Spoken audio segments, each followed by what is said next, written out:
മുത്തശ്ശനും മുത്തശ്ശിയും ദേവയാനിയും ആഗ്രഹിച്ചതുപോലെ നയനയ്ക്ക് വിശേഷമുണ്ടെന്ന് അറിയിക്കുവാണ്. നയനയാണെങ്കിൽ കുറച്ചു ദിവസമായിട്ട് വല്ലാത്ത ക്ഷീണത്തിലായിരിക്കും. നയനയുടെ മാറ്റം കണ്ട് ആദർശ് നയനയോട് ചോദിക്കുന്നുണ്ട്, നിനക്ക് എന്തെങ്കിലും വയ്യായ്മയുണ്ടോ? നമുക്ക് ഡോക്ടറെ കാണിക്കണോ? 2 ദിവസമായി ഞാൻ ശ്രദ്ധിക്കുന്നു, നീ ഭക്ഷണം തീരെ കഴിക്കുന്നില്ല. വല്ലാത്ത ക്ഷീണം പോലെ തോന്നുന്നുണ്ടല്ലോ. എന്തു പറ്റി? നിനക്ക് വല്ല ബുദ്ധിമുട്ടുണ്ടോ നയനെ?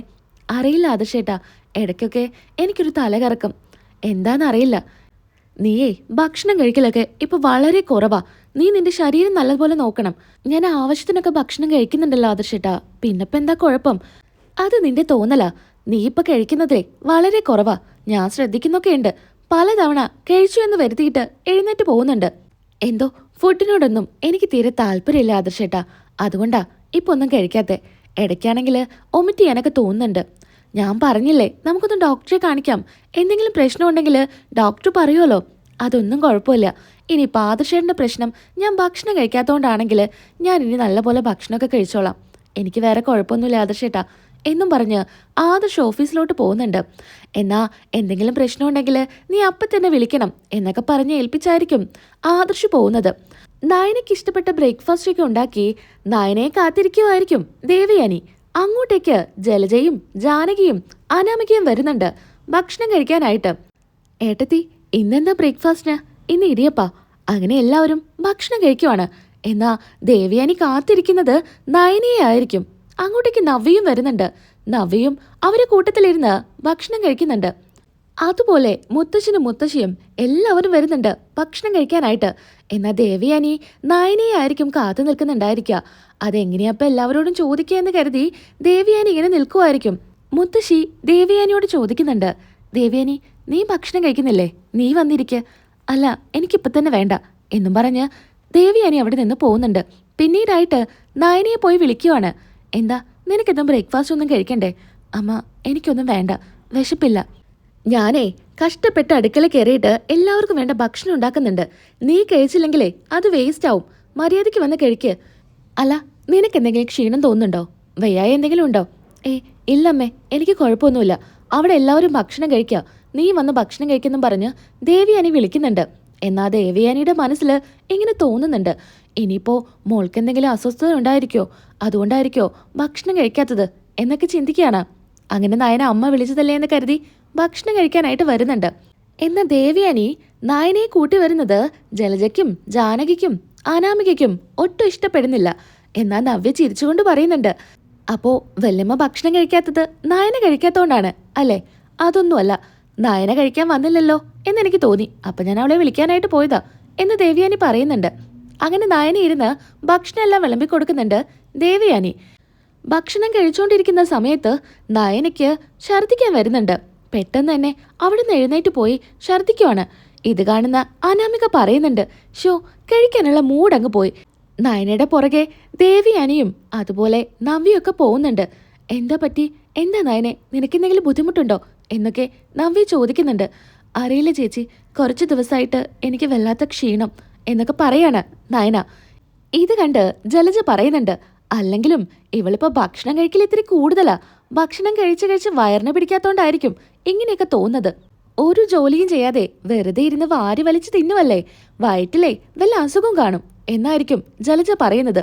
ഇതിന് മറുപടിയായിട്ട് നവ്യ പറയുന്നുണ്ട്, അങ്ങനെയാണെങ്കിൽ എന്റെ അമ്മായിമ്മ എന്താ ചെയ്യുന്നത്? ഇവിടെ ഒരു ജോലിയും ചെയ്യാതെ ഇരുന്ന് തിന്നുവല്ലേ. നിങ്ങളെപ്പോലെയല്ല എന്റെ അനിയത്തി. അവളിപ്പോ 2-3 ദിവസമായിട്ട് നേരെ വണ്ണം ഭക്ഷണം പോലും കഴിക്കുന്നില്ല. ഇന്നലെ രാത്രി അവൾ ഒന്നും കഴിക്കാതെയാ പോയി കിടന്നത്. എന്തെങ്കിലും പറയുമ്പോഴേ അത് അറിഞ്ഞു വേണം സംസാരിക്കാൻ എന്നൊക്കെ നവ്യ പറയുന്നുണ്ട്. ഇത് കേട്ട് മുത്തശ്ശനും ജലജയെ വാണിംഗ് ചെയ്യുന്നുണ്ട്. ജലജെ, നിന്റെ സംസാരം ഇത്തിരി കുറയ്ക്കുന്നത് നല്ലതാ. പലതവണയായി പല രീതിയിൽ നീ നയനമോളെ കുറ്റപ്പെടുത്തുന്നു. എല്ലാം കണ്ടും കേട്ടും ഞാൻ ക്ഷമിച്ചു പോകുന്നതേ ഈ കുടുംബത്തില് ഇനിയൊരു പ്രശ്നം ഉണ്ടാവരുതെന്ന് കരുതിയിട്ടാ. മോളെ നയനെ, നമുക്ക് ഡോക്ടറെ കാണിക്കണോ? എന്തെങ്കിലും കുഴപ്പമുണ്ടോ എന്നൊക്കെ മുത്തശ്ശനും മുത്തശ്ശിയും ചോദിക്കുന്നുണ്ട്. ഇല്ല മുത്തശ്ശ, കുഴപ്പമൊന്നുമില്ല. എനിക്ക് ഭക്ഷണം കഴിച്ചപ്പോൾ എന്തോ പോലെ തോന്നി, അതുകൊണ്ടാണ് ഞാൻ ഒമിറ്റ് ചെയ്തത്. പിന്നെ ചെറിയൊരു ക്ഷീണമുണ്ട്, അത് കുറച്ചു നേരം കിടന്നാൽ മാറും.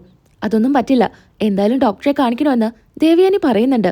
ഇത് കേട്ട് അനാമിക ദേവയാനിയുടെ മുഖത്തോട്ട് നോക്കുന്നുണ്ട്.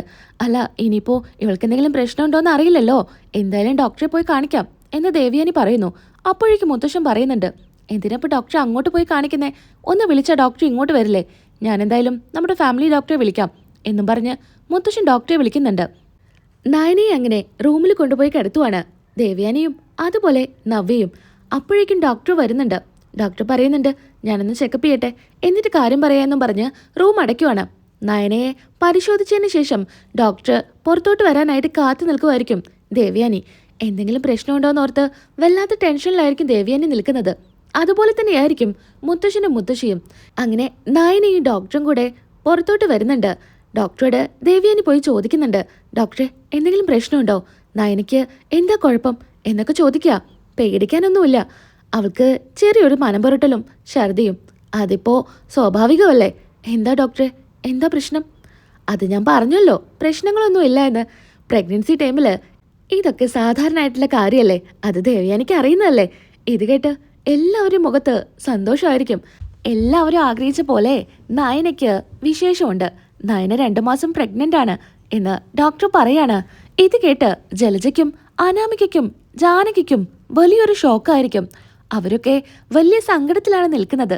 എന്നാ ദേവയാനിയുടെ മുഖത്ത് എന്തെന്നില്ലാത്ത സന്തോഷമായിരിക്കും. അതുപോലെ തന്നെ മുത്തശ്ശനും മുത്തശ്ശിയും നയനയുടെ അടുത്തോട്ട് ചെല്ലുന്നുണ്ട്. മോളെ, ഞങ്ങളുടെ ഏറ്റവും വലിയ ആഗ്രഹമായിരുന്നു മോൾക്കൊരു കുഞ്ഞു പിറക്കുക എന്നുള്ളത്. എന്നാ അതിപ്പോൾ സാധിക്കാൻ പോവാ. നവ്യയും നയനയുടെ അടുത്തോട്ട് ചെല്ലുവാണ്. മോളെ നയനെ, കൺഗ്രാജുലേഷൻ. ചേച്ചിക്ക് ഒരുപാട് സന്തോഷായി. എന്താ ദേവയാനി, നീ എന്താ നിന്റെ മരുമകളുടെ അടുത്തോട്ട് ചെല്ലാത്തെ? നീ അവളോട് പോയി സംസാരിക്കുക. അങ്ങനെ സന്തോഷം കൊണ്ട് ദേവയാനി ചെല്ലുന്നുണ്ട്. സന്തോഷമൊക്കെ ഉള്ളിലൊതുക്കി നയനോട് പറയുന്നുണ്ട്, എന്തായാലും എൻ്റെ മോൻ്റെ കുഞ്ഞാ നിന്റെ വയറ്റിൽ വളരുന്നത്, എൻ്റെ പേരക്കുട്ടി.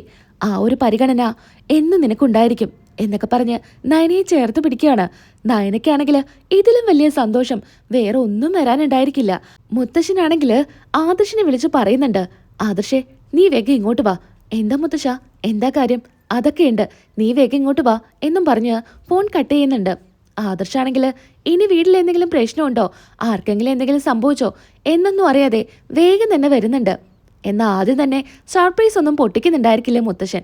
വലിയ ഗൗരവത്തിലായിരിക്കും നിൽക്കുന്നുണ്ടായിരിക്കുക. നയന തന്നെ എല്ലാം പറയട്ടെ എന്ന് കരുതിയിട്ടാണ് മുത്തശ്ശൻ നിൽക്കുന്നത്. മുത്തശ്ശൻ്റെ അടുത്ത് വന്ന് ആദർശ് ചോദിക്കുന്നുണ്ട്, എന്താ മുത്തശ്ശ, എന്താ എന്തെങ്കിലും പ്രശ്നമുണ്ടോ എന്നൊക്കെ ആദർശ് ചോദിക്കുക. മുത്തശ്ശൻ ഗൗരവം വിടാതെ അങ്ങനെ തന്നെ നിൽക്കുന്നുണ്ട്. എന്താ അമ്മേ, എന്താ കാര്യമെന്ന് ദേവയാനിയോടും ചോദിക്കുകയാണ്. ദേവയാനി തല കുനിച്ച് ചെറുപുഞ്ചിരിയോടുകൂടി നിൽക്കുന്നുണ്ട്. അപ്പോഴായിരിക്കും മുത്തശ്ശൻ നയനയെ വിളിക്കുന്നത്. നയനയാണെങ്കിൽ ചിരിച്ചുകൊണ്ട് വരുന്നുണ്ട്. ആദർശ് പോയി നയനയോട് ചോദിക്കുന്നുണ്ട്, എന്താ നയനെ, നിനക്ക് എന്തെങ്കിലും പ്രശ്നമുണ്ടോ, എന്താ കാര്യം എന്നൊക്കെ നയനോട് ചോദിക്കുക. നയന തന്നെ പറയുന്നുണ്ട്, ആദർശേട്ടനെ ഒരച്ഛനാവാൻ പോവാ എന്ന്. ഇത് കേട്ട് ആദർശിന് ഒരുപാട് സന്തോഷമാവുന്നുണ്ട്. നയനയുടെ കൈ പിടിച്ച് ചിരിച്ചുകൊണ്ടിങ്ങനെ നോക്കുകയാണ്. അപ്പോഴായിരിക്കും മുത്തശ്ശൻ പറയുന്നത്, ഇനിയൊക്കെ റൂമിൽ പോയിട്ട് സംസാരിച്ചാൽ മതി. പരസ്പരം രണ്ടാൾക്കും ഒരുപാട് സംസാരിക്കാനുണ്ടാവുമല്ലോ. എന്തായാലും എനിക്ക് ഒരുപാട് സന്തോഷമായി ആദർശേ. ഞങ്ങൾ മരിക്കുന്നതിന് മുൻപേ നിന്റെ കുഞ്ഞിനെ താലോലിക്കണമെന്നുണ്ടായിരുന്നു. അതിപ്പോൾ നടക്കാൻ പോവല്ലേ. ഇനി മോളുടെ കാര്യത്തിൽ കുറച്ചുകൂടെ ശ്രദ്ധ വേണം എല്ലാവർക്കും. ദേവയാനിയോടും ആദർശനോടൊക്കെ കൂടിയാ പറയുന്നത്. മോൾക്ക് വേണ്ട എല്ലാ കാര്യങ്ങളും ചെയ്തു കൊടുക്കണം. അതിന് മുൻകൈ എടുക്കേണ്ടത് ദേവയാനി തന്നെയാ എന്നൊക്കെ ദേവയാനിയോട് പറയാം. ദേവയാനിക്ക് അതിലൊരുപാട് സന്തോഷമേ കാണൂ. ഇതൊക്കെ കണ്ട അനാമികയാണ് ദേഷ്യത്തിൽ നിൽക്കുന്നത്. ഇതിപ്പോൾ പ്രതീക്ഷിക്കാതെ നടക്കുന്ന ഒരു കാര്യമല്ലേ, അതുകൊണ്ട് തന്നെ ദേഷ്യത്തിലായിരിക്കും നിൽക്കുന്നത്. അങ്ങനെ നയനയെ റൂമിലോട്ട് കൊണ്ടുപോവാണ് ആദർശ്. അവിടെ എത്തി നയനയെ ചേർത്ത് പിടിക്കുന്നുണ്ട്. അങ്ങനെ നമ്മുടെ ആഗ്രഹം പോലെ നമുക്കൊരു കുഞ്ഞു പിറക്കാൻ പോവല്ലേ. വിശ്വസിക്കാൻ പറ്റുന്നില്ല നയനെ. അതെ ആദർശേട്ടാ, ഏറ്റവും കൂടുതൽ സന്തോഷം മുത്തശ്ശനും മുത്തശ്ശിക്കോ. അമ്മയ്ക്ക് ഒരുപാട് സന്തോഷമുണ്ട്. നിനക്ക് എന്തെങ്കിലും കഴിക്കാൻ തോന്നുന്നുണ്ടോ? മസാല ദോശ, മാങ്ങ, അങ്ങനെ എന്തെങ്കിലും? എനിക്കൊന്നും കഴിക്കാൻ തോന്നുന്നില്ല. അങ്ങനെയല്ലല്ലോ, ഗർഭിണികൾക്ക് ഒരുപാട് കൊതികളൊക്കെ ഉണ്ടാവില്ലേ? എനിക്ക് അങ്ങനത്തെ കൊതിയൊന്നും ഉപ്പയില്ല. ഇനി തോന്നുവാണെങ്കിൽ ഞാൻ ആദർശേട്ടനോട് പറയാം. ഒന്നും മടിക്കരുത്. നിനക്ക് എന്താ വേണ്ടെന്ന് വെച്ചാൽ എൻ്റെ അടുത്ത് പറയണം. പഴയതുപോലെ അങ്ങോട്ടും ഇങ്ങോട്ടും ഓടി നടക്കാനൊന്നും പറ്റില്ല. നല്ല റെസ്റ്റൊക്കെ എടുക്കണം. എനിക്ക് അതിന് മാത്രം പ്രശ്നമൊന്നുമില്ല ആദർശേട്ടാ. നല്ല പോലെ ഭക്ഷണം കഴിക്കണം. ആദർശിൻ്റെ സ്നേഹവും കെയറിങ്ങും കണ്ട് നയൻ ഇങ്ങനെ നോക്കി നിന്ന് പോവാണ്. എന്നാ അനാമികയുടെ ഉള്ളിൽ എങ്ങനെയെങ്കിലും കുഞ്ഞിനെ നശിപ്പിക്കണം എന്ന് തന്നെയായിരിക്കും.